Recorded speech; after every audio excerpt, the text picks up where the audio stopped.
அஸ்ஸலாமு அலைக்கும் வரஹ்மத்துல்லாஹி தஆலா வ பரகாத்துஹு.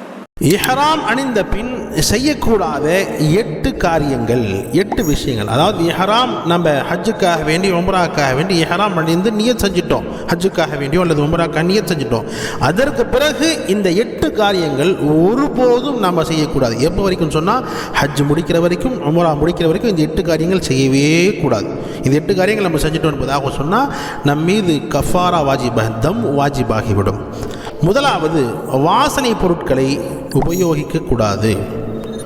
இரண்டாவது, ஆண்கள் தைத்த ஆடைகளை அணிவது கூடாது.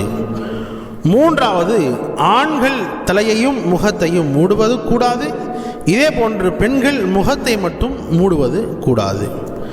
நான்காவது, முடியை களைவது கூடாது. ஐந்தாவது, நகம் வெட்டுவது கூடாது. ஆறாவது, உடலுறவு கொள்வது கூடாது.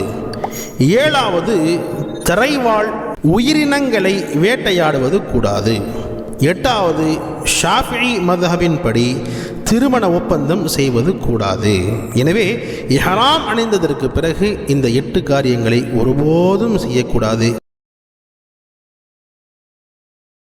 இஹ்ராமுடைய நிலையில் அனுமதிக்கப்பட்டவைகள் 13. அதாவது இஹ்ராம் நாம் கட்டியதற்கு பிறகும் இந்த விஷயங்கள் நாம் செய்து கொள்ளலாம். எதுவெல்லாம் செய்யக்கூடாதுன்றது முன்னால் நம்ம பார்த்தோம். இப்போ இஹ்ராமுடைய நிலையில் அனுமதிக்கப்பட்ட விஷயங்கள் 13. முதலாவது, கடிகாரம் அணிவது. இரண்டாவது, இயர்ஃபோன் பயன்படுத்துவது, அதாவது துஆக்கள் கேட்பதற்காக வேண்டி. மூன்றாவது, மோதிரம் அணிவது. நான்காவது, குதிங்காலை மறைக்காத செருப்புகள் அணிவது. ஐந்தாவது, கண்ணாடி அணிவது. ஆறாவது, பெல்ட் அணிவது. ஏழாவது, கைப்பைகளை அணிவது. எட்டாவது, குடை பயன்படுத்துவது. ஒன்பதாவது, நிழல் கூடாரங்கள் அறைகளில் ஓய்வெடுப்பது.